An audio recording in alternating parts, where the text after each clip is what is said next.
अब मैं एक चीज याद दिलाऊंगा आज, and that is class 11th में जरा ग्रेविटेशन चैप्टर याद कर देते। ग्रेविटेशन चैप्टर में हमने एक कंसेप्ट सीखा था and that is gravitational field, है ना।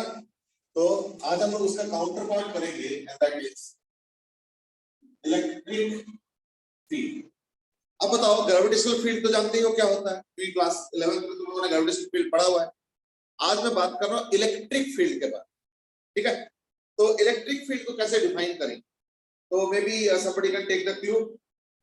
चलो अजितेश से शुरू करते हैं। Ajitesh, what do you mean by electric field, बताओ जरा। Sir, electric field so is the effect of the electric charge in a particular area. जैसे एक बार बताओ। So electric field is the effect of the electric charges at a particular area. देखो, what you are saying is colloquially correct। colloquially correct का मतलब क्या होता है? अगर मुझे किसी को समझाना होगा, जैसे मान लो किसी एक पर्सन को मुझे समझाना है कि इलेक्ट्रिक फील्ड का मतलब क्या होता है, तो देन इट इज राइट कि अगर कोई चार्ज का इन्फ्लुएंस है यानी इलेक्ट्रिक फील्ड है। पर इसका एक डेफिनेशन भी होता है, तो let's now know the definition. Definition क्या है? डेफिनेशन है कि अगर मान लो मैं कहीं पे एक चार्ज रखता हूं और उस चार्ज के आसपास जो पूरा रीजन है वहां पे एक दूसरा चार्ज रखोगे, इन दैट केस अगर उसको इन्फ्लुएंस होता है इलेक्ट्रोस्टैटिक फोर्स, तो यानी इलेक्ट्रिक फील्ड है। अब इसको डिफाइन करेंगे।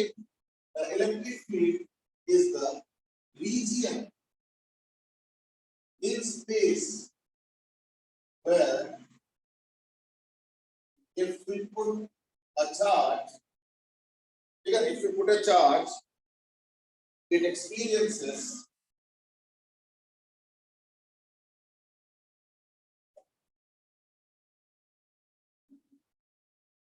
electric force. It experiences electric force. ये हो जाता है इसका डेफिनेशन। इसका मतलब क्या हुआ कि मान लो जैसे मैं ग्रेविटेशनल फील्ड को समझा, जैसे इस मार्कर को मैं रख देता हूं, छोड़ देता हूं, तो नीचे आता है। इसका मतलब क्या हुआ कि जैसे ही मैं इसको छोड़ देता हूं तो ग्रेविटेशन क्या करता है, इसको पुल करता है और इसको नीचे लेके चला जाता है। यानी ग्रेविटेशन ने एक फोर्स लगाया, एक इन्फ्लुएंस किया इसके ऊपर। तो हम इसको इस तरह से बोलेंगे कि हाँ, यहाँ पे ग्रेविटेशनल फील्ड एग्जिस्ट करता है। फील्ड का मतलब हो गया क्या? इन्फ्लुएंस। लेकिन देखो, अगर मैं इससे बोलूंगा कि हाँ ग्रेविटेशनल फील्ड है, तो शायद इससे इनकम्प्लीट मैसेज जा रहा है, क्योंकि मैं ये भी जानना चाहूंगा इन दैट केस कि वो कितना है, कितना तगड़ा है, इस दिशा में है, उस दिशा में है, इस डायरेक्शन में है, उस डायरेक्शन में है, मैं ये जानना चाहूंगा। फिर मैं ये भी जानना चाहूंगा कि वो कितना है, ज्यादा है, कम है। जैसे एग्जाम्पल समझो, ये ध्यान से सुनना। सपोज मैं एक चार्ज यहाँ पे रखता हूं और रख के छोड़ देता हूं, और जब मैं इसको रख देता हूं, छोड़ देता हूं, तो पता चला ये चार्ज ऐसे मूव करने लगा, यूं करके चला गया। यानी जैसे मैंने छोड़ दिया तो चार्ज को फोर्स लगा और फोर्स के कारण वो चला, यानी चार्ज पे इन्फ्लुएंस हुआ, यानी वहां पे इलेक्ट्रिक फील्ड है। इन्फ्लुएंस होना मतलब इलेक्ट्रिक फील्ड है। बट लेट अस से मैंने इसी चार्ज को किसी और दूसरी जगह पे लेके, जैसे मान लो मैं यहाँ पे ले गया और मैं छोड़ देता हूं, और लेट अस से जैसे मैं इसको रखा यहाँ पे एकदम से ऊपर चला गया। यानी क्या हो गया? दो चीजें हो गया। नंबर वन, पिछले बार इन्फ्लुएंस इस तरफ था, इस बार इन्फ्लुएंस इस तरफ हुआ, एक तो डायरेक्शन में अंतर हुआ। पिछले बार ऐसे ऐसे चला गया, मींस बहुत धीरे धीरे गया, और इस बार एकदम से तेजी से चला गया, यानी अमाउंट में भी फर्क है। इस चीज के लिए एक साइंटिस्टों ने नया वर्ड इंट्रोड्यूस किया, that is called as electric field intensity. तो वो हो गया इलेक्ट्रिक। अब ये ना बीच में एक जगह मुझे ना दिख रहा है कि ट्यूबलाइट का हुआ है, तो उसको अवॉइड कर लेता हूं, ठीक है। तो अगला जो टर्म है वो है इलेक्ट्रिक फील्ड इंटेंसिटी। अब इलेक्ट्रिक फील्ड इंटेंसिटी का मतलब क्या होता है? कितना तगड़ा फील्ड है और कौन से डायरेक्शन में है, ठीक है। तो इलेक्ट्रिक फील्ड इंटेंसिटी का डेफिनेशन क्या है? एक शॉर्ट डेफिनेशन है, लेकिन ध्यान रखना, अगर कल को कहीं पे पूछा जाता है, जैसे बोर्ड एग्जाम में पूछ लिया, या तुम्हारे स्कूल के पेपर में पूछ लिया, या किसी ने तुमसे ऐसे ही ओरली क्वेश्चन पूछ लिया कि डिफाइन इलेक्ट्रिक फील्ड, तो ये फील्ड इंटेंसिटी, तो ये वाला मत लिखना, ये है शॉर्टकट डेफिनेशन सिर्फ याद रखने के लिए। क्या है शॉर्ट में इलेक्ट्रिक फील्ड इंटेंसिटी का जो है एक वेक्टर क्वांटिटी है E is equal to force, इसको शॉर्ट में जनरली बोला जाता है फोर्स पर यूनिट चार्ज, यानी फोर्स पर यूनिट चार्ज। अब आपने डेफिनेशन क्या दे दिया, फोर्स पर यूनिट चार्ज। तो इस डेफिनेशन से मनस्वी ये बताओ कि इसका यूनिट क्या होगा। डेफिनेशन देखो इसका, अब मनस्वी इसके बेसिस पे इसका यूनिट बताओ। हाँ बताओ सर, न्यूटन कूलम, न्यूटन पर कूलम। न्यूटन पर कूलम, बिल्कुल सही। फोर्स पर चार्ज, तो फोर्स का न्यूटन, नीचे चार्ज यानी कूलम, यानी इसका यूनिट हो गया न्यूटन पर कूलम। ठीक है, बट देन मैंने क्या बोला कि अगर इलेक्ट्रिक फील्ड इंटेंसिटी पूछा जा रहा है और डेफिनेशन पूछ रहा है, तो ये इसका शॉर्टकट डेफिनेशन है, लिखना ये नहीं होता है, ये सिर्फ हमारे समझ के लिए, हमारे सोच के लिए। बट इसका एक्चुअल डेफिनेशन क्या है, electric field intensity, electric field intensity and a point is the force experienced by a unit positive charge. लिख लो, it is the force experienced by a unit positive charge when placed at the point.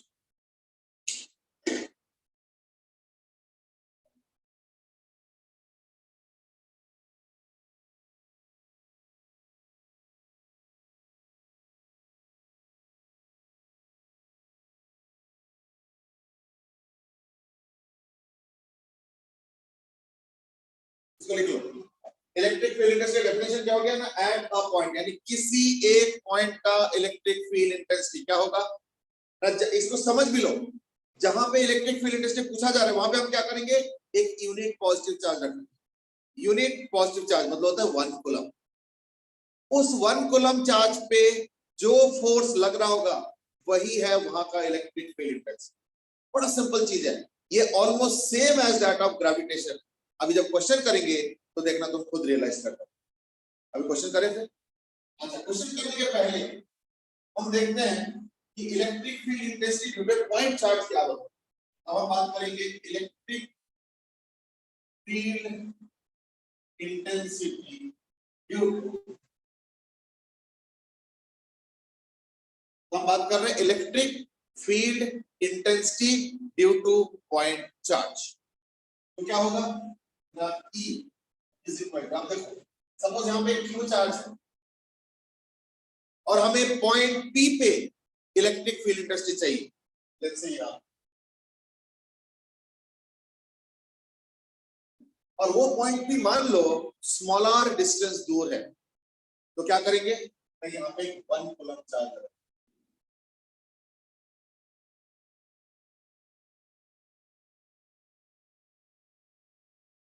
ठीक है, एक 1 coulomb charge लगा दो, और Q charge की वजह से जो फोर्स होगा वो निकाल लो। तो फोर्स क्या होगा, K, यार लिखने से दिक्कत तो नहीं आएगा ना, थोड़ा सा है, फोर्स क्या होता है ना, यूनिट पॉजिटिव चार्ज, तो फोर्स क्या होगा ना, K Q1 Q2 by r square है या नहीं, तो उसी को यूज कर रहा हूं मैं, बस ये कि हमें 1 कूलम चार्ज रखना होता है। यानी अब एक चीज दिमाग में सेट कर लो, दोबारा सुनो, एक चीज दिमाग में अब सेट कर लो, क्या कि अगर कहीं पे भी इलेक्ट्रिक फील्ड इंटेंसिटी निकालना है, क्वेश्चन में पूछेंगे ना, तो वहां पे 1 कूलम चार्ज रख, और देखो कि उसको कौन कैसे फोर्स लगा रहा है, कोई इधर मार रहा है फोर्स, कोई इधर फोर्स लगा रहा है, कोई इधर फोर्स लगा रहा है, फिर क्या करोगे, इन सब का रिजल्टेंट निकालो अगर जरूरत पड़े।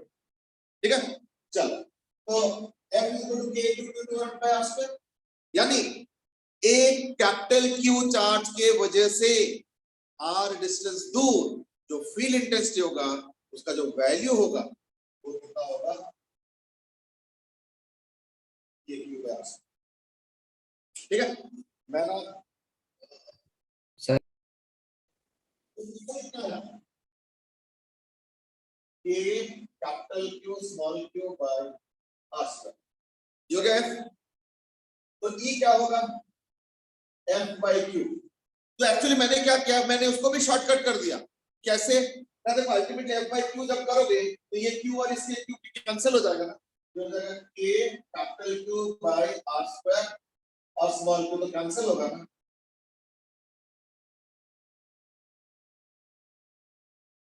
तो यानी स्मॉल q तो कैंसिल होना ही था, इससे अच्छा था कि मैं स्मॉल q को 1 कर देता हूं तो वो पहले ही हट जाएगा।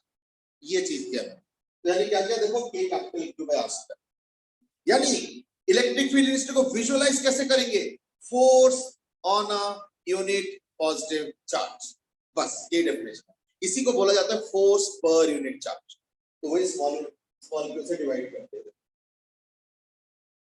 ठीक है ना। जैसे मान लो सपोज एक दुकानदार कहता है कि अगर आप 5 किलो सब्जी लोगे तो 100 रुपए लगेगा, तो पर यूनिट केजी कैसे निकालेंगे, 5 से डिवाइड करोगे, है ना। अगर वो कहता है 5 किलो सब्जी का प्राइस है 100 रुपीज, तो हमने डेफिनेशन क्या दे रखा है, प्राइस पर यूनिट, यानी 5 से डिवाइड कर दो। तो यहाँ पे भी यही है कि अगर स्मॉल क्यू चार्ज के ऊपर अगर फोर्स होता है k capital q small q by are square, तो यूनिट पॉजिटिव चार्ज पे कैसे होगा, स्मॉल क्यू से डिवाइड कर, तो क्या बनेगा, ये बना। तो इससे अच्छे कि उसी को 1 ही लिख देते हैं, तो वही रिजल्ट आता है। तो मैंने क्या किया, इसलिए उसको 1 कर दिया और आगे से भी ऐसे ही करेंगे, ठीक है ना। अच्छा, एक क्वेश्चन करोगे तो आई थिंक आइडिया क्लियर होगा, बैठा कुछ पूछ जाता है कुछ। सर ये क्यू जो है, ये क्यू कौन सा वाला चार्ज होगा, मेरे को ये डाउट था क्योंकि फिर मैंने होगा होगा होगा होगा, बहुत सारे चार्जेस भी होंगे। अभी रुक जाओ, अभी मैं क्वेश्चन दे रहा हूं तब पता चलेगा। अब आता है व्हाट इज कॉल्ड एज, ये ग्रेविटेशन में तुम लोगों ने पढ़ा था, यहाँ पे भी वही रूल है, and that is called as, ये ना साथ साथ नोट करते जाना, ठीक है ना। मैं एक सेकंड एक मार्कर लेके आता हूँ, तब तक जो चीजें लिखा है नोट कर लो, मैं एक मार्कर लेता हूँ।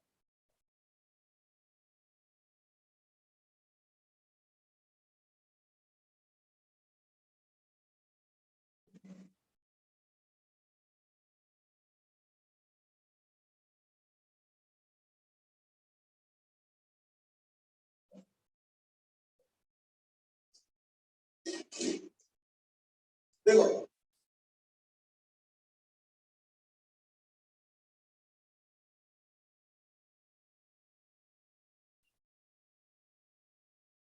इसके बाद आता है what is called as superposition. Superposition क्या कहता है, टू फाइंड E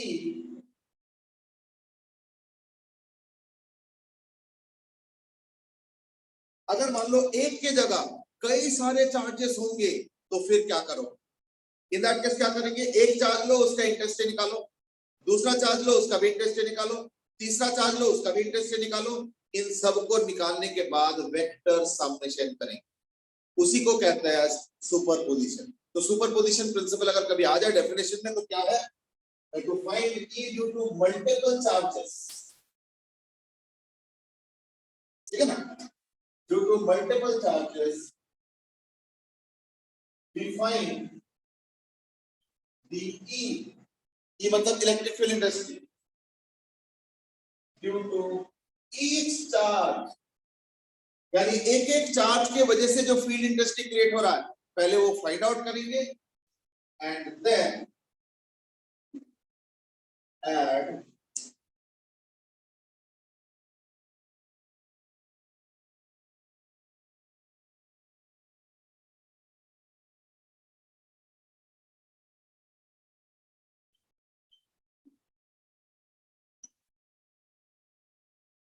इसको हम लोग बोलते हैं प्रिंसिपल ऑफ सुपरपोजिशन। यानी कई सारे अगर होंगे तो सबका इंडिविजुअल कंट्रीब्यूशन निकालो और वेक्टोरियल ऐड करो। अब इसके ऊपर एक एग्जांपल करेंगे, सब क्लियर हो जाएगा, ठीक है। जैसे जैसे यानी अभी जो हमने सीखा था यहाँ पे वो था electric field intensity due to a single charge. और अब हम डिस्कस करना चाह रहे हैं कि अगर एक से ज्यादा हुआ तो क्या करेंगे। Let's start. जैसे एकदम एक सिंपल क्वेश्चन से स्टार्ट करते हैं।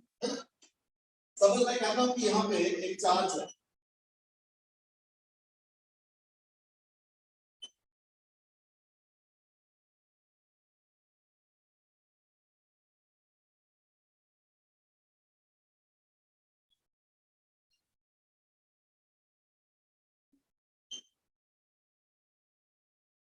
क्या फाइंड करना है? तो यहाँ पे एक चार्ज है 20Q और यहाँ पे एक चार्ज है 3Q। तुमको क्या फाइंड आउट करना है? तुमको फाइंड आउट करना है पॉइंट P पे इलेक्ट्रिक फील्ड इंटेंसिटी। आराम से करो और याद रखना वेक्टर फॉर्म में देना है, यानी I cap, J cap, K cap जो भी होगा वो भी साथ। ठीक है, जस्ट फॉर रिवीजन, वैसे तो सबको पता होगा बट फिर भी ये डायरेक्शन याद रखना। I कैप होता है, ये होता है माइनस I कैप, ये होता है J कैप, ये होता है minus J cap. I hope you all remember I cap minus I cap, J cap minus J cap. और अगर आउट ऑफ द बोर्ड होता है कैमरा की तरफ तो वो होता है K कैप। तो वो हम ऐसे लिखते हैं, K हो गया आउट ऑफ द बोर्ड और माइनस K हो गया इन टू द बोर्ड, है ना।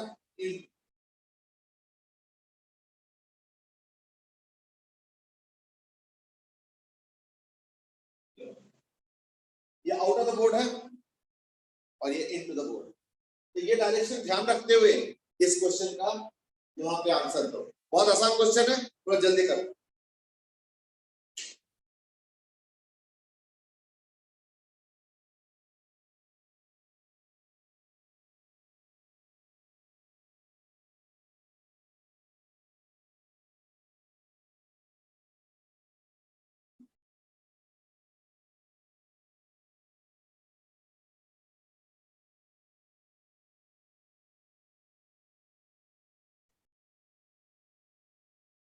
ओके, अक्षत ने एक आंसर दे दिया फटाफट। अक्षत ने आंसर दिए हैं और भी लोग ट्राई करो। अच्छा, मनस्वी हैज रिमाइंडेड कि एक होमवर्क दिया था मैंने, याद होगा शायद एचसी वर्मा के 25 क्वेश्चंस का होमवर्क दिया था, लेकिन मैं एक चीज भूल गया, मैं इतना बिजी था मैं इस वीक में। सर एक और ठीक है, ध्रुव ने उसको थोड़ा सा इलाबोरेट कर दिया। वैसे अक्षत का आंसर भी वही आ रहा है बट अक्षत ने एक के लिखना भूल गए। चलो कोई बात नहीं। सर हाँ बेटा बोलो। सर आपने एक होमवर्क वो भी दिया था, वो इंक्लाइन प्लेन वाला, जिसमें वो निकालना था। Range of charge. Yes sir. हाँ बस बस थोड़ा सा मुझे इस टॉपिक को खत्म करने दो फिर मैं आता हूँ। आई थिंक या आई रिमेम्बर कि कुछ होमवर्क उसके लिए थे एचसी वर्मा का, मुझे याद आ रहा। चलो तो सबसे पहले एक काम करते हैं, सबसे पहले इसका सॉल्व करते हैं। तो देखो अगर मान लो यहाँ पे मैं एक 1 कूलम चार्ज पुट करूंगा, मैंने बोला ना इलेक्ट्रिक फील्ड इंटेंसिटी का मतलब क्या होता है, वहां पे एक 1 कूलम चार्ज पुट करो। तो इन दैट केस ये जो 20Q चार्ज है वो इसको इधर रिपेल करे, तो एक इंटेंसिटी इधर हो गया। और ये जो 3Q चार्ज है ये इसको इधर रिपेल करेगा, यानी दोनों ही चार्ज इसको उधर रिपेल करेंगे। यानी जब हम इंटेंसिटी कैलकुलेट करेंगे इसका मतलब कि दोनों को ऐड करोगे, ये ना करना होता है। तो कितना होगा, देखो 20Q चार्ज की वजह से क्या होना, फॉर्मूला तो KQ बाय R स्क्वायर है, लेकिन हमें तो अपने हिसाब से वैल्यू पुट करना है, यानी कि Q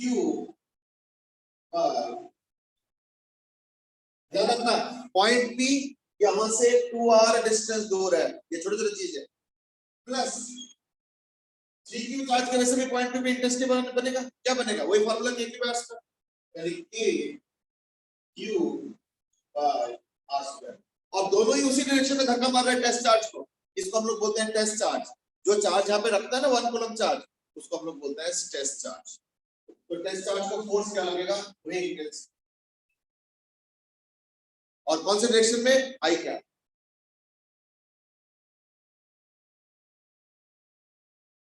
अब एक काम करो, KQ by R square common ले लो, तो क्या हो जाएगा 20/4 यानी 5 प्लस 3 I कैप, यानी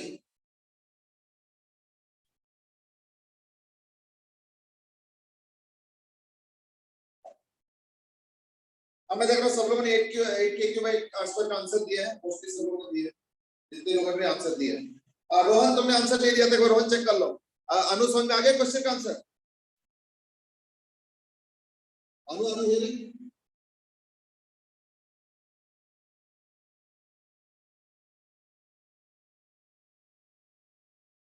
तुमने कुछ बोला तो मुझे समझ में नहीं आया। Yes Anu, are you hearing what I am asking? अच्छा नहीं, यू हैव मैसेज की नो, नो मतलब समझ में आया या नहीं आया?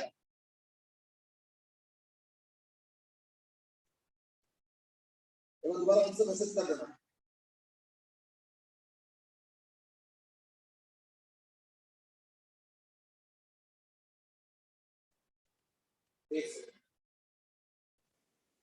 देखो कोई भी चार्ज किसी एक पॉइंट पे जो धक्का मारता है उस वही इंटेंसिटी है, और उसका फॉर्मूला क्या है KQ by R square।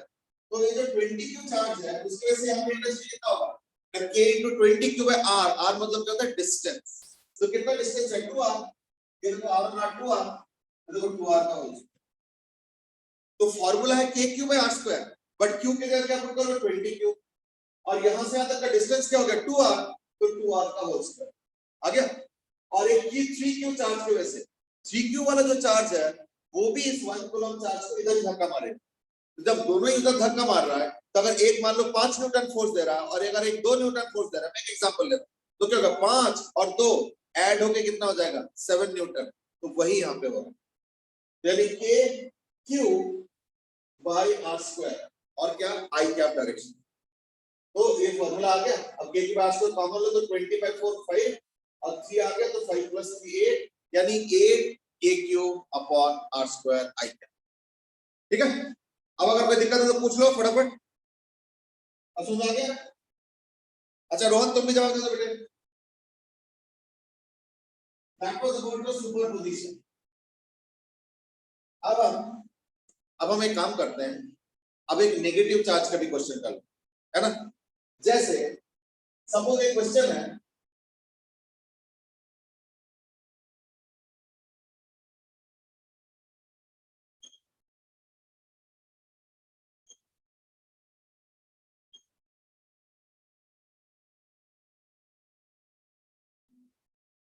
फिर से क्वेश्चन वही है, find the field intensity at point P। ठीक है, अब चेक करो, यानी फाइंड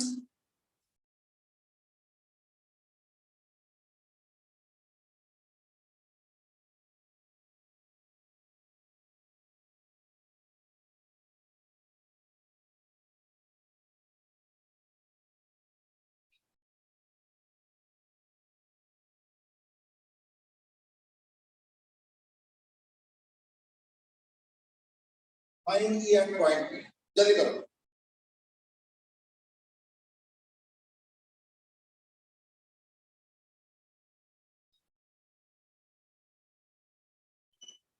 एक छोटा सा चेंज किया मैंने, देखो 16Q की जगह मैंने -16Q किया, तो please take care about that also.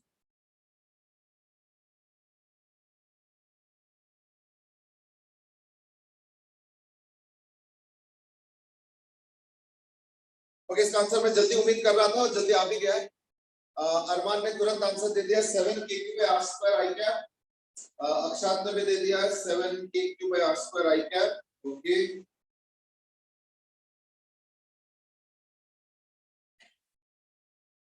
ठीक है, और कोई आंसर जल्दी? अक्षिता तुम ट्राई करो बेटे। ध्रुव ने भी आंसर दे दिया, वही एग्जैक्ट आंसर। अक्षिता तुमने कोई आंसर नहीं दिया अभी तक? सर मैंने भेजा है आपको। हाँ अब तुमने भेज दिया, ठीक है, देख लेना। चलो ठीक है, मनस्वनी भी आंसर दे दिया है, अजितेश ने भी दे दिया। It's a very simple question. अब हमें क्या करना है, फिर से वही चीज है, देखो इंटेंसिटी के क्वेश्चन में एक ही अप्रोच है, क्या है कि वहां पे एक 1 कूलम चार्ज रख लो, बस, और कुछ नहीं करना। और उसके बाद जो नेट फोर्स आता है वही हो गया इंटेंस, है ना। तो मैं एक काम करता हूँ, 1 कूलम चार्ज यहाँ पे रख लेता हूँ। ये जो 3q वाला चार्ज है, ये जो 3q वाला चार्ज है, ये 1 कूलम को करेगा, धक्का मारेगा, रिपेल करेगा, क्योंकि दोनों सेम साइन का हो गया ना। यानी एक तो 3q वाला फोर्स इधर। अब एक -16q इस तरफ है, ये -16q क्या करेगा, इस 1 कूलम चार्ज को इधर अट्रैक्ट करेगा ऐसे। Therefore -16q वाला भी उधर ही फोर्स देगा, यानी इस तरफ। और फिर क्या करोगे, दोनों को ऐड करोगे, है ना। यानी E कितना आ गया फिर, k q by r square, formula एक ही है, k q by r square I cap, I cap direction हुआ। और इस -16q की वजह से क्या होगा ना, ये भी डायरेक्शन है ना। तो हमें याद रखना, सिर्फ वैल्यू पुट करना होता है, जो डायरेक्शन होता है वो साइन से डिसाइड होता है। तो ये माइनस है, इसलिए इसका डायरेक्शन ऐसे, क्यों, ये -16q इस 1 कूलम चार्ज को इधर अट्रैक्ट कर दो, पसंद है ना। Plus a 16q by r square, sorry, by 2r का होल, ये भी आई क्या, क्यों, क्योंकि दोनों एक ही डायरेक्शन में उस चार्ज के ऊपर फोर्स लगा है, यानी equal to kq by r square 3i का प्लस ये 16/4 क्या होता है, वही 4 ही होगा, प्लस 4i का, यानी 7 kq by r square i का। ठीक है Rohan, you are also right. अब अनु बेटे एक बार तुम भी देख लो अच्छे से, ये डायरेक्शन वाला पार्ट समझ में आ रहा नहीं आ रहा, एक एक छोटे छोटे पॉइंट जो तुम्हारे दिक्कत वाले चीज है उनको नोट करके रखो। मैंने बोला था ना कि बाद में मैं इसको सारा समझाऊंगा इकट्ठा, तो पहले इनको सबको नोट करके रखो, तो पहले क्लास है। चलो, तो ये हो गया intensity at point P. Intensity इतना ही आसान होता है। हाँ, अगर डायरेक्शन के कुछ इशू हुआ, इन दैट केस हमें वेक्टर समेशन करना होता है, वो भी समझाता हूँ। जैसे अब अगला क्वेश्चन, इसमें तो आई होप कि कोई दिक्कत ना हो, ठीक है, सबने करेक्ट आंसर दे दिए हैं, ओके। अब अगला क्वेश्चन देखो, इक्विलैटरल ट्रायंगल है, r r r q charge, q charge, इस बार एक इक्विलैटरल ट्रायंगल है, इक्विलैटरल ट्रायंगल है आर आर आर, और नीचे के जो दो वर्टिसेस है वहां पे क्यू चार्ज और क्यू चार्ज रखा गया, और ये जो पॉइंट पी है, इस पॉइंट पी पे तुमको इलेक्ट्रिक फील्ड इंटेंसिटी निकालना, यानी पॉइंट पी है, पॉइंट पी, ठीक है। चलो गो अहेड करो। Now Rohan has asked a question is that ये जो चार्ज आप रख रहे हो हमेशा 1 कूलम चार्ज रखना होता है क्या? नहीं, एक्चुअली पता क्या, ये डेफिनेशन है। डेफिनेशन क्या कहता है, force on a unit positive charge, यानी 1 कूलम चार्ज। इसलिए हम क्वेश्चन में क्या करते हैं, 1 कूलम चार्ज पुट करके हम देखते हैं कि फोर्स किधर है, इधर है, उधर है, उधर है, जो भी है, और फिर वेक्टर सम करते हैं। इसलिए 1 कूलम चार्ज रखते हैं। अदरवाइज 1 कूलम चार्ज रखना कोई मजबूरी नहीं है कि नहीं 1 कूलम चार्ज नहीं हो तो गड़बड़ हो जाएगा, ऐसा कुछ, जो मर्जी रखो, पर उसी चार्ज से फिर बाद में डिवाइड ही तो करोगे, वो उतना ही बराबर। इसलिए एज ए हैबिट हम लोग 1 कूलम चार्ज ही पुट करते हैं, ठीक है ना। चलो स्टार्ट करो। हाँ ठीक है, इट्स ओके। चलो स्टार्ट करो। पॉइंट पी पे field intensity, mind you vector answer देना है, क्यों, ये देखो वेक्टर आंसर देना, ये ध्यान रखो। चलो गो अहेड करो। ओके, एक आंसर आ चुका है, that is Akshita is given, even Arman is given, ठीक है, दोनों का आंसर करेक्ट है। ध्रुव ने भी दिए हैं, ध्रुव तुमने एक्चुअली ना के क्यू स्क्वायर लिख दिया, वो गलती से लिखा मुझे लग रहा है, के क्यू स्क्वायर नहीं होगा, के क्यू होगा, ठीक है। अक्षर अब तुमने भी ठीक दिया आंसर, दैट्स राइट, एकदम करेक्ट आंसर, ठीक है। अजितेश थोड़ा सा गड़बड़ है, ठीक करो, अजितेश ठीक करो।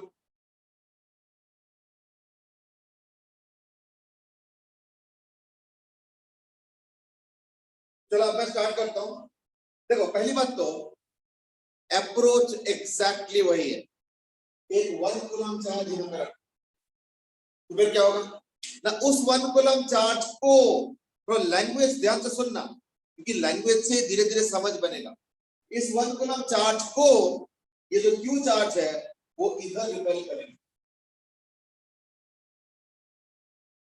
और सिमिलरली इस 1 कूलम चार्ज को ये वाला जो क्यू चार्ज हो इधर रिपेल करेंगे। अब देखो वेक्टर वाला मामला आ गया। कैसे? तो ये जो 1 कूलम चार्ज है, यहाँ का चार्ज उसको ऐसे धक्का मार रहा और यहाँ वाला जो चार्ज है उसको ऐसे धक्का मार रहा, यानी एक फोर्स इधर हो गया, एक फोर्स इधर आ गया। तो अगर ऐसे दो फोर्स होता है फिर दोनों का रिजल्टेंट बीचों बीच होगा ना, और रिजल्टेंट का फॉर्मूला क्या है? I hope you all remember, a square plus b square plus 2ab cos theta का अंडर रूट। तो एक काम करो, ये इंटेंसिटी क्या होगा ना, a क्यूब r स्क्वायर, ये होगा a क्यूब, फॉर्मूला है, फॉर्मूला को अप्लाई करना, ये भी a क्यूब r स्क्वायर। अब एक काम करो, बार बार k cube r square k cube r square k cube r square ना लिख के मैं कहता हूं एक काम करो, इसको लिखो एज p नॉट और इसको भी लिख लो एज p नॉट, यानी a की नॉट इधर है, a की नॉट इधर है, तो जो रिजल्टेंट होगा वो क्या होगा, under root of a square plus b square plus 2ab cos, यानी जो e बनेगा वो फॉर्मूला वही है वेक्टर वाला जो क्लास 11 के एकदम स्टार्टिंग में सीखा था, a square plus b square plus 2ab cos theta. अब मुझे तुम बताओ मुझे कि थीटा क्या लोगे? हम sir 60 degree. In this case, it's a very easy question. 60 degree. क्यों? क्योंकि ये इक्विवेलेंट ट्रायंगल ये सारा 60 है। Therefore, ये भी 60। तो फॉर्मूला लगा देते हैं। a square plus b square plus 2ab cos theta का अंडर रूट, यानी under root of a square plus b square plus 2ab into cos 60 degree, है ना? और वो कितना होता है हाफ, और cos 60 डिग्री कितना होता है हाफ, ये होता है हाफ। तो हाफ और 2 का कैंसिलेशन हो जाएगा, ये हो जाएगा e naught square plus e naught square plus e naught square, यानी under root of 3 e naught square, यानी रूट 3। अब क्लियर हो गया? यानी ये जो दो चार्जेस है उनके इंटेंसिटी का जो रिजल्टेंट है वो क्या होगा, इस तरफ होगा, कितना होगा, रूट 3 ई नॉट। और ऊपर की तरफ का डायरेक्शन क्या था अभी सब लोगों को पता चल चुका है, ये वाला आई कैप होता है, ये माइनस आई कैप होता है, ये जे कैप होता है, ये माइनस जे कैप होता है। तो देयरफॉर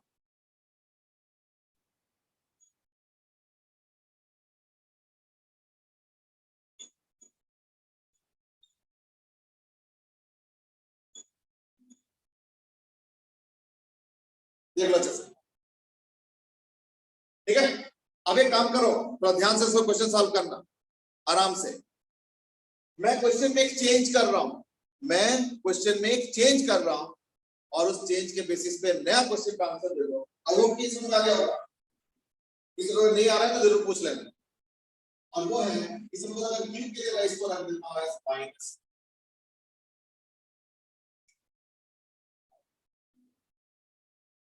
तो अब इंटेंसिटी का नया वैल्यू क्या होगा? चलो जल्दी करो।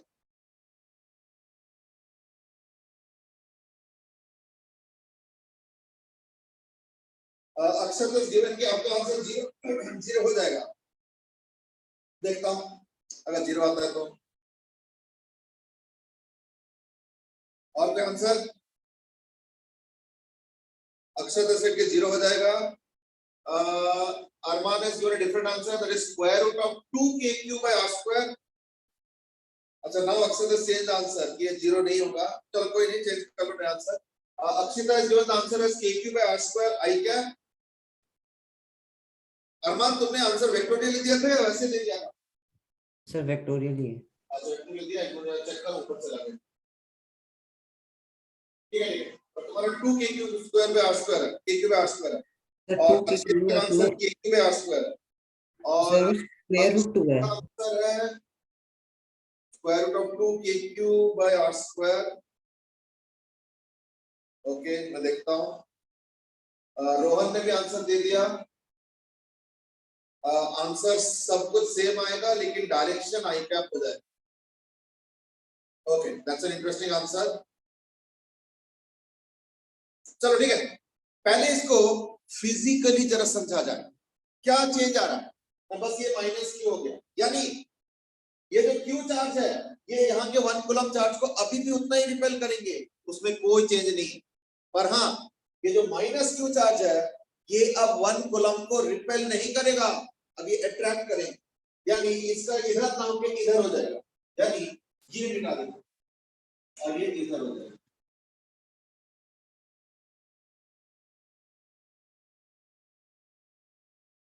यानी अब जो दो वेक्टर्स होंगे उसमें से एक ई नॉट इधर आ गया और एक ई नॉट इधर आ गया, और दोनों के बीच का जो एंगल होगा वो अब हो जाएगा,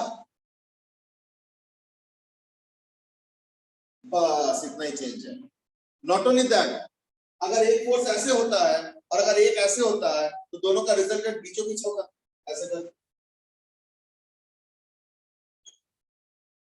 यानी जो फाइनल इंटेंसिटी बनेगा, ये देखो ये कौन सी डायरेक्शन में हो गया, आई कैप डायरेक्शन में हो गया, है या नहीं। चलो, यानी इसमें दिस और ये cos 60 डिग्री की जगह बस इतना ही चेंज, 120 डिग्री हो जाएगा।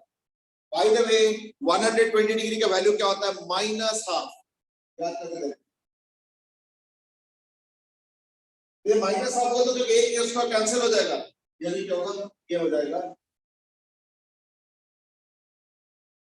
यानी इस बार आंसर हो गया सिर्फ और सिर्फ ई नॉट। एक बार चेक कर लो पूरा, यानी ज्यादा चेंज नहीं हुआ है, बस ये कि एक ई नॉट जो था वो तो अभी भी ऐसे ही है, पर दूसरा ऐसे था उसके जगह ऐसे हो, ऐसे था उसके जगह ऐसे हो।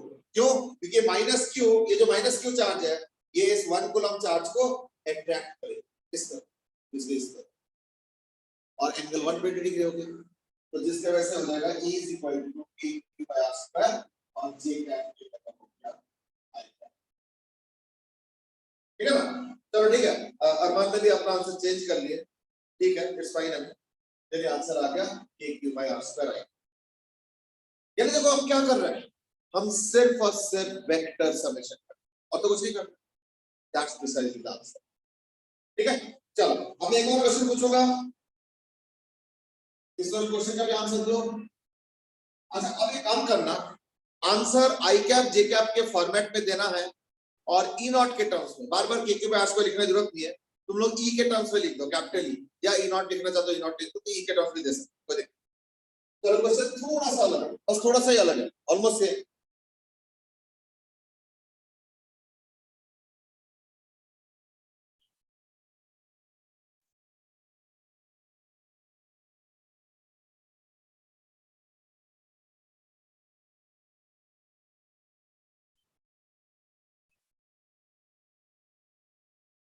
Again, the question is the same. Find the electric field intensity at point P.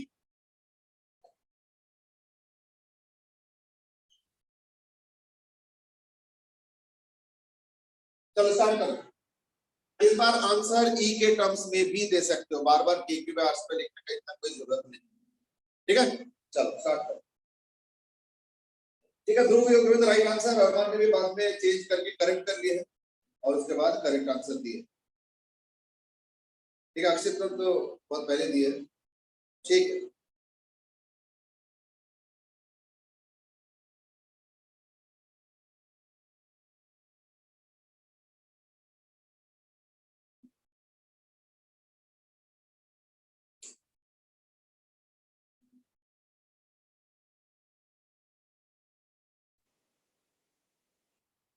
देखो सबसे पहली बात तो 8 क्यू, यहाँ पे अगर मैं 1 कूलम चार्ज रखता हूँ, क्योंकि हमें तो 1 कूलम चार्ज रखना होता है, तो 1 कूलम चार्ज की वजह से जो के क्यू बाय आर स्क्वायर, तो k into 8 q by are square, ये वाला, यानी k into 8 q by are square, यानी 8 इंटू के क्यू बाय आर स्क्वायर। अच्छा, K Q by are square, K Q by are square बार बार लिखना नहीं चाह रहा हूँ, तो मैं 8 ई नॉट लिख देता हूँ, 8 ठीक है। अब जरा ध्यान से देखो मैं कैसे कर रहा हूं। ये जो ए टी नॉट लिखा है ना, इसको हम करेंगे कंपोनेंट। एक बार फिर से याद दिलाना चाहूंगा क्योंकि कंपोनेंट बड़ा इंपॉर्टेंट है। I hope you remember component कैसे करना होता है, ये बड़ा इंपॉर्टेंट है। आई होप यू रिमेंबर कि अगर एक वेक्टर होता है ए, तो थीटा के साथ वाला, अगर ये एंगल थीटा होता है तो इसके साथ वाला जो कंपोनेंट होता है वो होता है cos थीटा। तो एक्स एक्सिस के अलग जो कंपोनेंट हुआ वो है a cos, और ये वाला हो जाएगा a sin। ये होता है कंपोनेंट बनाने का तरीका। अब देखो हमारे पास क्या है, हमारे पास a t नॉट है, इसको मुझे अब कंपोनेंट करना है। तो कैसे करूं ना, cos, ठीक ना। अब देखो ये जो एंगल होगा ना, ये तो 60 डिग्री है ना, इसलिए ये भी हो जाएगा 60। Therefore, ये a t नॉट आया ना, तो ये वाला कंपोनेंट कौन सा हो जाएगा, a t not cos 60 degree, और वो हाफ होता है, यानी a t not cos 60 degree, और cos 60 डिग्री हाफ होता है, यानी ये हो जाएगा 4। ये कौन सा कंपोनेंट है, ये x वाला कंपोनेंट हुआ। y वाला क्या होगा, a sin थीटा, तो a sin थीटा यानी ये वाला। तो sin थीटा मतलब क्या, sin 60 डिग्री, तो यानी ये हो जाएगा 8 t not. By the way sin 60 degree कितना होता है, √3/2 है ना। तो 8 into e नॉट into √3/2 यानी 4√3 e नॉट, यानी इक्वल टू 4। ये हो गया y एक्सिस के अलावा। अब हम दूसरे वाले का देखते हैं। देखो -2q अगर होगा तो इधर होगा, क्योंकि -2q 1 कूलम चार्ज को अपने तरफ अट्रैक्ट करेंगे, तो -2q से इधर आ, और ये कितना होगा, क्योंकि 2q चार्ज की वजह से क्या होगा, 2 into k into 2q/r², यानी 2kq/r², और kq/r² हम e नॉट लिख रहे हैं, तो यानी 2 e नॉट। कंपोनेंट ये भी 60 डिग्री है, इसलिए एक कंपोनेंट इधर होगा। तो देखो 2 e नॉट का भी इधर 60 डिग्री वाला कंपोनेंट है, एंगल के साथ वाला कंपोनेंट cos थीटा कंपोनेंट। तो एंगल के साथ वाला यानी 60 डिग्री, यानी ये हो जाएगा 2 e not cos 60 degree. cos 60 degree तो हाफ होता है, तो 2 e नॉट into हाफ यानी e नॉट आ गया, e नॉट। एक कंपोनेंट नीचे की तरफ भी होगा, इसका ये वाले का नीचे की तरफ भी कंपोनेंट होगा, वो कौन सा होगा, ऑब्वियसली sin 60 डिग्री। पर ध्यान रखना ये नीचे की तरफ कितना होगा, 2 e नॉट sin 60 डिग्री, और फिर से याद दिलाऊंगा sin 60 डिग्री होता है √3/2, तो ये हो जाएगा नीचे वाला 2 e नॉट sin 60 डिग्री, और sin 60 डिग्री क्या होता है, √3/2, यानी 2 e नॉट into √3/2, तो 2 कैंसिल, यानी e not √3।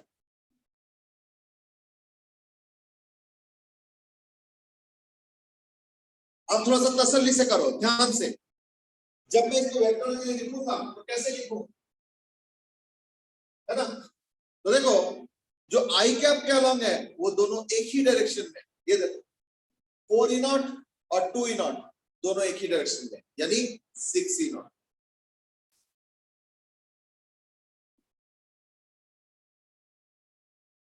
Six E not I cap हो गया, और क्या, इधर हो गया 4√3 ई नॉट, तो 4√3 ई नॉट ऊपर की तरफ और √3 ई नॉट नीचे की तरफ, तो 4√3 कैंसिल होगा ना, 3√3 होगा, है ना। तो it will become plus sir वो 5i होगा ना, हाँ बेटे, सर वो 5i नहीं होगा, 5e आई कैप में सर 5e नहीं है। 5 क्योंकि एक 4 हो गया, मैंने गलती से 2 ई नॉट लिखा था, एक 4 हो गया और एक 1 हो गया, यानी क्या होगा 5 ई, यानी 5 ई नॉट आई कैप, और हो जाएगा 3√3 ई नॉट जे कैप, क्या आ गया, यानी aq/r² in 5i cap plus That's it. ठीक है, ध्रुव, you are giving the right answer, that is 5i cap plus 3√3 j cap. बिल्कुल सही है। और प्रश्न सही है। Excuse me, sir. तो ऊपर चला गया, मुझे अच्छे से दिखा नहीं। चलो ठीक है, इसके अलावा तो और भी कईयों ने दे दिया, अब तो सब लोगों ने सही दिया। अक्षिता is also given, अक्षत भी दिख रहा है, शायद उसके ऊपर भी एक दो करेक्ट दिख रहा है। जितेश या अरमान किसने दिया? हाँ, कोई कुछ पूछ रहे थे? सर मैं ये पूछ रही थी सर, इससे पहले वाले क्वेश्चंस में ये क्यों नहीं करा हमने कंपोनेंट? पहले वाले क्वेश्चन में बिल्कुल कंपोनेंट करके भी होगा, बल्कि मैं तो चाहता हूं कि तुम उसको भी कंपोनेंट करके करो। बंदे लिमिट से आपने क्यों नहीं किया? है ना? पहले वाले क्वेश्चन में बड़ा सिमेट्रिकल फिगर था, एक में क्यू क्यू, एक में क्यू माइनस क्यू, तो उसमें आसान हो जाता है। पर इसमें सिमेट्रिकल नहीं है, इसमें एक में 8q, एक में 3 माइनस 2q। और एक चीज बताऊं, अगर ये 8q और माइनस 8q होता, या अगर ये 8q और 8q होता, तो मैं कंपोनेंट करता नहीं, मैंने फिर वो √a² + b² से कर दिया। क्यों? सिमेट्री के कारण क्वेश्चन इजी है। इस बार सिमेट्री नहीं होने के कारण थोड़ा सा दिक्कत था, इसलिए मैंने कंपोनेंट को अवॉइड, मैंने रिजल्टेंट वाला अवॉइड किया, मैंने कंपोनेंट से। क्यों? क्योंकि मुझे अल्टीमेटली आंसर तो कंपोनेंट में ही देना है ना, तो इसलिए अच्छा कि शुरू में ही कंपोनेंट कर लो। पर अगर सिमेट्रिकल होता तो पता क्या होता है, या तो आई कैप खत्म हो जाता है या तो जे कैप खत्म हो जाता है, तो वहां पे फायदा हो जाता है सिमेट्री के कारण। इसलिए मैं अभी तक सिमेट्री से कर रहा हूं। अब मैं देख रहा हूं कि सिमेट्री है नहीं, इसलिए मैं अलग से, जैसे सिमेट्री नहीं होने के कारण ऐसे, अगर 8q होता या 2q माइनस 2q होता, तो मैं कंपोनेंट नहीं करता, मैं वैसे ही करता जैसे √a² + b² वाले से, क्वेश्चन इजी हो जाता। जैसे क्वेश्चन वैसे ही, ठीक है ना? तो हमने इसलिए कंपोनेंट वाले मेथड को ही प्रेफर। चलो अब एक काम करते हैं, जो अगला क्वेश्चन है वो थोड़ा अलग टाइप का। अब हम लोगों ने मोरल्स प्रैक्टिस कर लिया कि अगर एक ही लाइन पे होता है, कोई टेढ़ा मेढ़ा होता है, इधर होता है, कोई उधर होता है, तो कोई अट्रैक्ट करता है, तो कोई रिपेल करता है, तमाम चीजें देखा हमने फील्ड इंटेंसिटी के अंदर, हमें कंसीडर करना पड़ता है। तो उसके बेसिस पे हम लोगों ने कुछ प्रिलिमिनरी क्वेश्चंस किया, अब इससे कठिन भी करेंगे। तो अभी मैं क्वेश्चन को मिटा रहा हूं, अगर किसी को कुछ पूछना तो पूछ लो। वैसे तो मैं देख रहा हूं कि ज्यादातर लोगों ने करेक्ट आंसर दिया। हाँ, किसी को कुछ पूछना और? चल, किसी ने कुछ बोला नहीं तो मैं इसे मिटा रहा हूं और आगे बढ़।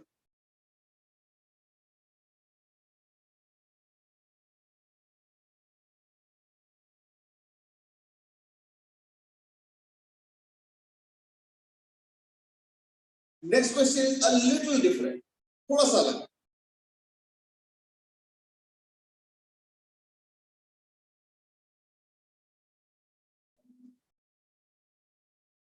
ये एक्स एक्सिस है, ये वाई एक्सिस है, और ओरिजिन पे क्यू चार्ज को रख दिया, सिंपल है। और यहां पे एक और क्यू चार्ज रख दिया, और ये दोनों के बीच का जो डिस्टेंस है वो हम आता है। क्वेश्चन क्या है? Find the coordinates of the point.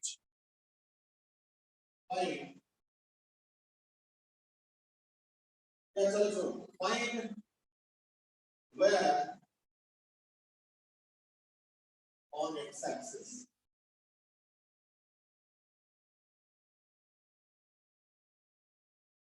कि कहां पे E यानी इलेक्ट्रिक फील्ड इंटेंसिटी का वैल्यू इक्वल टू 0 होगा, ये फाइंड आउट कर। चलो गो अहेड। ये क्वेश्चन को ज्यादा आसान है, इसलिए फटाफट आंसर कर दो इसको, जस्ट ऐसे आंसर करो। चलो ठीक है, ये क्वेश्चन बेटे अनु, अब तुम बेटे आंसर करो इसको। अब तो थोड़ा बहुत फील हुआ होगा ना कि इंटेंसिटी का होता क्या हो, है ना? बाकी उन तो थोड़ा पहले से क्लासेस कर रहे हैं, इसलिए मैं तुमको पूछ रहा हूँ। अनु तुम बताने कोशिश करो, where will the electric field intensity be equal to 0? Try करो बेटे। ये सारी बार गेटिंग अनु बेटे सुनाई दे रहा है? ओके, ध्रुव ने एक आंसर दे दिया, अरमान ने भी दिए हैं। हाँ ठीक है अनु, एक बार आंसर करने ट्राई करो फिर। यस मैसेज तो मिल गया मुझे, एक बार आंसर करने ट्राई करो कि कहां पे इंटेंसिटी 0। देखो पहली बात तो इंटेंसिटी 0 का मतलब क्या है? इंटेंसिटी के 0 का मतलब होता है कि अगर मैं कहीं चार्ज रखता हूं और उसके ऊपर कोई नेट फोर्स नहीं लग रहा है, यानी वहां पे इंटेंसिटी 0 होगा। तो ऐसे कौन सा पॉइंट होगा? Yes sir welcome. अक्षिता ने भी दे दिए हैं, अक्षत ने भी दे दिए हैं। ठीक है, तो थोड़ा सा आई थिंक ऑब्वियस टाइप का क्वेश्चन था, इसलिए इतने सारे आंसर आ रहे हैं और correct answer. Okay that's right, answer will be what? Mid point. Reason is that एकदम मिड पॉइंट पे, एकदम मिड पॉइंट पे अगर मैं एक 1 कूलम चार्ज रखता हूं, अगर मिड पॉइंट पे एक 1 कूलम चार्ज रखता हूं तो क्या होगा? तो क्या होगा? नहीं, ये जो कैपिटल क्यू चार्ज है ये इसको इधर रिपेल करेगा, है ना, इधर रिपेल करेगा, और ये जो कैपिटल क्यू चार्ज इधर है वो इसको इधर रिपेल करेगा, और इक्वल एंड ऑपोजिट हो जाएंगी। क्यों? ये तो दोनों चार्ज ही बराबर है, और मिड पॉइंट पे देखो इसका डिस्टेंस और इसका डिस्टेंस भी बराबर है, इसलिए क्या होगा ना, अगर मैं वो 1 कूलम चार्ज हूं तो इधर का जो धक्का मार रहा है और इधर जो धक्का मार रहा है ये दोनों इक्वल एंड ऑपोजिट होके खत्म हो जाएगा, बराबर हो जाएगा, कैंसिल हो जाएगा, यानी नेट फोर्स 0 आएगा। मैंने कहा पे मिड पॉइंट, और मैंने क्या पूछा है वेयर, तो मैं क्या लिखूंगा?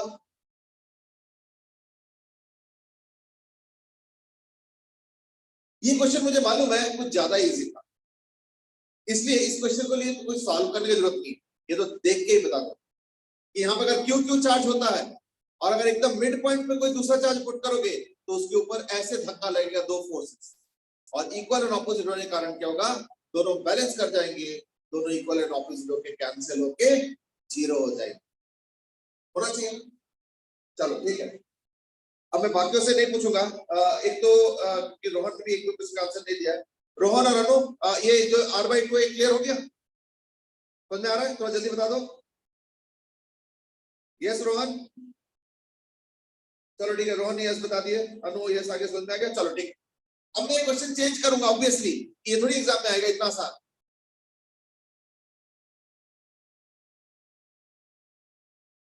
अब बताओ कहां पे होगा, जल्दी करो। अब मैंने क्या चेंज किया है? पिछले बार Q और Q चार्ज था, इस बार मैंने Q और 4Q चार्ज रखा है। अब बताओ कहां पे फील्ड इंटेंसिटी का वैल्यू 0 होगा?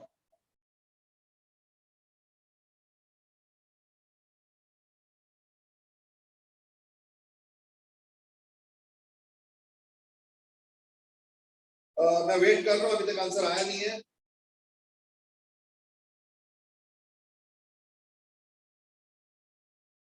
Still waiting. चलो पहला क्वेश्चन आंसर आया, एंड दैट इज फ्रॉम मनस्वी। फिर अरमान ने भी दिए हैं, ध्रुव ने भी दिए हैं। अरमान तुमने थोड़ा सा हड़बड़ी किया लग रहा है, इसलिए हल्का सा गलत आ रहा है, बट मैं तुम्हारा गलती समझ रहा हूँ। ठीक है, अब अरमान ने चेंज कर लिया आंसर, और अब अरमान के भी करेक्ट हो गए, ध्रुव ने भी दे दिए हैं, मनस्वी ने एकदम करेक्ट आंसर दिए। अभी मैं रीड आउट नहीं कर रहा हूँ आंसर, सो दैट बाकियों को हिंट ना मिल जाए। बाकी लोग भी आंसर दो। अजितेश, अक्षिता, क्या हो गया बेटे? आंसर करो। ठीक है अक्षिता, तुमने आंसर किया, तुमने उल्टा आंसर कर दिया बेटा। अक्षिता थोड़ा ठीक से करो सवाल, तुमने उधर से आंसर दे दिया, आंसर इधर से पूछा था, मतलब इस वाले से एक्स पूछ रहा हूं ना। ठीक है अक्षत, अब तुम्हारा भी करेक्ट हो गया। अक्षिता थोड़ा इसको करेक्ट करने की कोशिश करो, अक्षत का करेक्ट हो गया।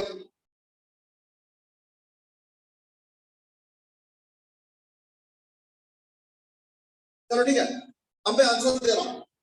ये जो मैंने देखा इस बार आंसर आया, ये आंसर किसी ने 1 मिनट बाद दिया, किसी ने 40-50 सेकंड बाद दिया, किसी ने 1.25 मिनट बाद दिया, तो मैं वेट करता गया, मैं देखता जा रहा था, तो थोड़ी देर बाद आंसर आया। लेकिन मैं एश्योर कर रहा हूं कि थोड़ी देर बाद देखना ये क्वेश्चन तुम लोग चुटकी में दो, 1 सेकंड के अंदर आंसर दो, बस मेथड समझ लो अच्छे से। ठीक है, चलो अगले मैं स्टैंडर्ड तरीके से सॉल्व करता हूं, शॉर्टकट बाद में। अगर मैं यहाँ पे कूलम चार्ज रखता हूं तो लेट अस से ये डिस्टेंस है x, दूसरे का क्या होगा? r-x। अगर ये डिस्टेंस x होता है मान लो, तो ये कितना हो जाएगा? r-x, है ना? 1 सेकंड, ठीक है। हाँ, तो जो मैं कह रहा था अगर ये डिस्टेंस x होता तो ये जो q चार्ज है ये क्या करेगा, इस 1 कूलम को धक्का मारेगा, k q y धक्का मारेगा ना उधर, और ये जो 4q चार्ज है वो इधर धक्का मारेगा, दोनों को बराबर करोगे ना तो क्या होगा, k into 4q चार्ज और डिस्टेंस क्या है r minus x, तो k कैंसिल q कैंसिल, यानी r minus x का whole square is equal to 4 square, cross multiply कर दिया, यानी इसको कैंसिल कर दूं मैं। अब अगर मैं दोनों साइड स्क्वायर रूट लेता हूं, क्योंकि ये भी स्क्वायर है ये भी स्क्वायर है, तो स्क्वायर रूट ले लिया जाए,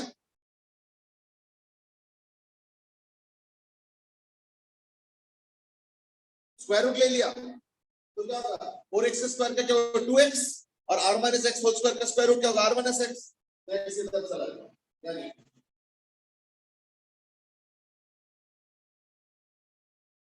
तो अगर स्टैंडर्ड तरीका देखोगे लिख के करोगे तो ये इसका स्टैंडर्ड तरीका। वैसे ना मेरे वीडियो थोड़ा कट कट के आ रहा है, पता नहीं आज मैंने इंटरनेट लगवाया है।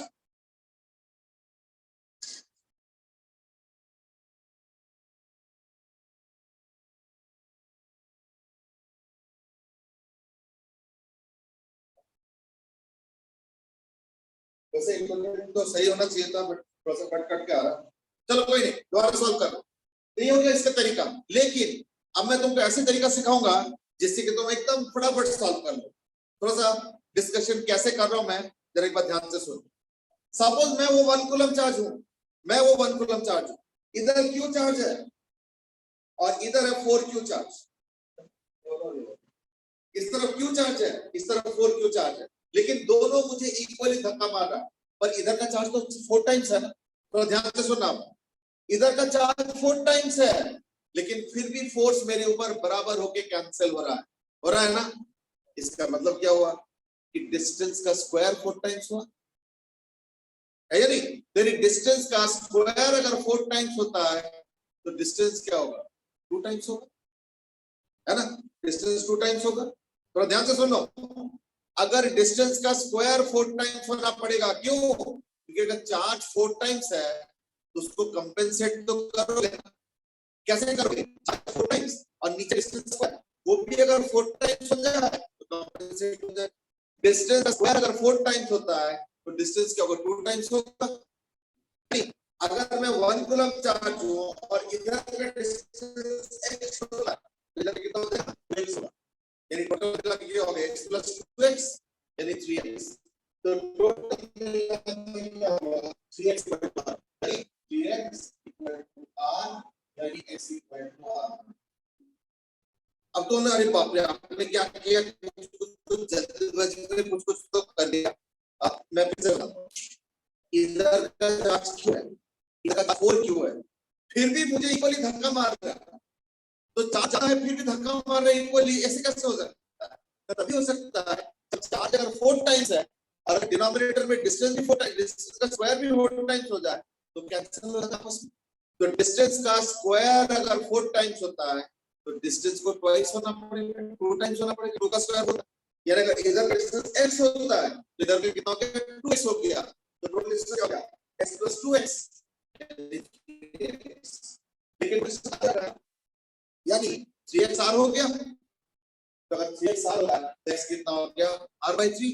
तो एक चीज तो रियलाइज किए होंगे कि देखो मैंने कुछ भी सॉल्व नहीं किया, मैंने ओरली एनालिसिस करके आंसर निकाल दिया भाई। अब एक काम करो, अभी तुम लोगों का मेंटल एक्सरसाइज होगा, अब एक क्वेश्चन आंसर बदलता जाऊंगा और तुम लोग आंसर देना। तो पहला क्वेश्चन सर हाँ, वो ना वीडियो लैग कर रहा है, वो मुझे भी लग रहा है, एक्चुअली मेरे लैपटॉप में मैं देख रहा हूँ लैग कर रहा है, अभी भी बहुत ज्यादा लैग कर रहा है क्या?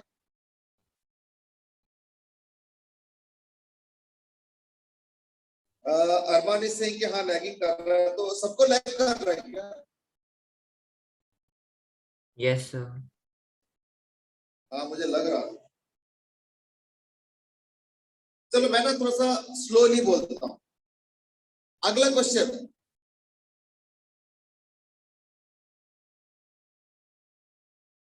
Start the answer. Excuse me, sir. Okay, इसका आंसर एकदम से चुटकी में आ गया। एक आंसर चुटकी में आ गया, अरमान ने दिया है। मैं आंसर पढ़ के सुना नहीं रहा हूं। Sir, ठीक है, रोहन ने भी दे दिया। हाँ बेटे, मिनिस्टर बोलो। sir, I was disconnected. तो सर आप वो शॉर्टकट वाला मेथड फिर से बता दो, मैंने नहीं सुना।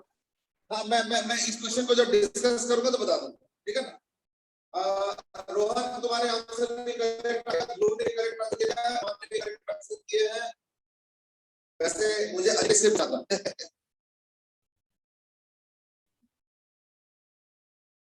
अजितेश, आंसर आएगा तुम्हारे? Yes sir. कितना आ रहा है? सर अब ये वाला कर रहा हूँ सर। हाँ?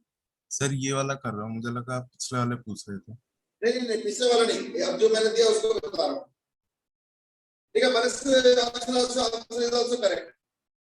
अच्छा, अब मैं इस मेथड को फिर से समझा रहा हूँ, ध्यान से सुनो। इधर है क्यू चार्ज, इधर 9 टाइम्स क्यू चार्ज है, 9 टाइम्स है, लेकिन फिर भी दोनों का फोर्स इक्वल एंड ऑपोजिट बराबर है। चार्ज ज्यादा होने के बाद भी अगर फोर्स बराबर है, इसका मतलब क्या कि कहीं ना कहीं डिस्टेंस का स्क्वायर होगा 9 टाइम्स, तो ही कंपेंसेट होगा। ऊपर 9 टाइम्स चार्ज और नीचे 9 टाइम्स का स्क्वायर ऑफ डिस्टेंस हो गया, तो डिस्टेंस क्या होगा? 3 टाइम्स हो गया, है नहीं? तो एक हो गया चार्ज और एक हो गया 3 टाइम्स। ना अगर मान लो यहाँ का डिस्टेंस x होता है, तो दूसरा क्या 3 टाइम्स डिस्टेंस होगा, क्योंकि स्क्वायर का डिस्टेंस को 9 होना पड़ेगा। स्क्वायर ऑफ डिस्टेंस अगर 9 होता है तो डिस्टेंस प्राइस होता है। अगर ये होगा तो हो जाएगा 3x, तो ये x प्लस 4x, इनके बीच का डिस्टेंस है वो 4x। क्या हो गया?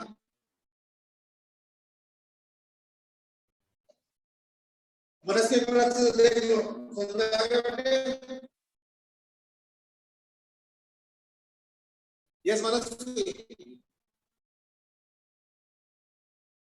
यस सर, आ गया। चलिए काम करो, अब अगला क्वेश्चन करो सब। इस बार अनु बेटे तुम इस बार ट्राई करो, जो भी आ रही है पीछे वाला छोड़ दो। इस बार ट्राई करो अनु, छोटा सा सकते हैं। अनु तुम ट्राई करो, मैं क्वेश्चन को चेंज कर रहा हूं। आंसर दो। क्यू 25 हाँ, मुझे मालूम है कि थोड़ा सा वॉइस ब्रेक हो रहा है, पर फिर भी ट्राई करो। ठीक है,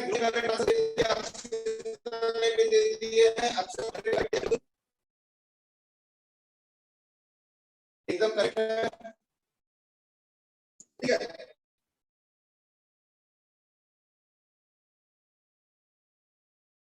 रोहन रोड से हाँ, ये आज का प्रॉब्लम हो रहा है।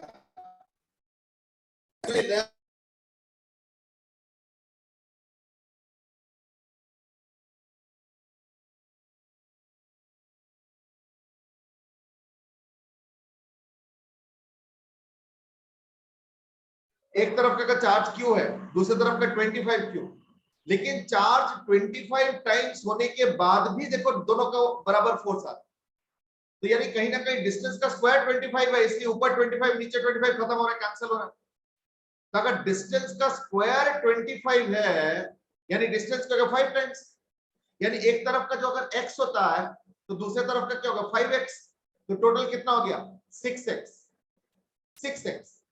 और total distance by the way दिया कितना है, देखो यहाँ पे देखो, ये देखो टोटल डिस्टेंस दे रखा है, ये देखो ये जो टोटल डिस्टेंस है यार, तो therefore total distance 6x equal to r हो गया, तो x कितना हो गया r/6। वैसे तो आप लोग एक जनरल फॉर्मूला बना लेंगे तब देखना और आसान हो जाएगा। अब मैं एक बार जस्ट शॉर्ट में फिर से बताता हूँ। एक तरफ का चार्ज 25 टाइम्स है, लेकिन फिर भी कैंसिल होके बराबर हो रहा है, यानी डिस्टेंस का स्क्वायर 25 टाइम्स है तो ही कंपेंसेट हो रहा है। तो डिस्टेंस का स्क्वायर अगर 25 होता है यानी डिस्टेंस 5 टाइम्स, यानी अगर एक तरफ का x होता है तो दूसरे तरफ का 5x है, यानी टोटल 6x है। बट टोटल डिस्टेंस क्या दे रखा है, देखो r दे रखा है इधर, एक सेकंड रुको, ये देखो टोटल डिस्टेंस क्या दे रखा है r, ये जो डिस्टेंस है ना, ये r दे रखा है। तो अगर टोटल डिस्टेंस r होता है वो कितना होगा 6x, यानी 6x इक्वल टू r, तो x क्या हो गया r/6। बस इतना ही सिंपल है। बाकी और थोड़ा सा प्रैक्टिस करेंगे अगले दिन, यानी कल कर लेंगे तो थोड़ा सा और अच्छे से क्लियर हो जाएगा, ठीक है ना। चलो आज के लिए इतना ही फिर, ठीक है, वी जस्ट स्टॉपिंग इट। मैं देखता हूँ नेट कनेक्शन में क्या दिक्कत है। Thank you sir. Have a good day, bye bye. Thank you sir. Sir हाँ बेटे, सर अगर लेकिन अगर चार्जेस ही ऑड हो, जैसे मतलब अगर एक 16 कूलम और 9 कूलम हो। मैं समझ गया। आप तो बोलोगे आपने तो 9 लिया था, आपने 25 लिया, आपने 4 लिया, ये तो स्क्वायर रूट हो गया। अगर नहीं होगा तो क्या करेंगे, डोंट वरी, कल ये इसी टाइप के क्वेश्चन करेंगे कि अगर स्क्वायर रूट नहीं होगा तो क्या करें। अरे मुझे पता था ये क्वेश्चन आएगा, चलो कोई बात नहीं, डोंट वरी, ये भी हम लोग करेंगे, कल करते हैं, ठीक है। चलो आज के लिए इतना ही, have a good day, bye bye. Thank you Thank you, sir.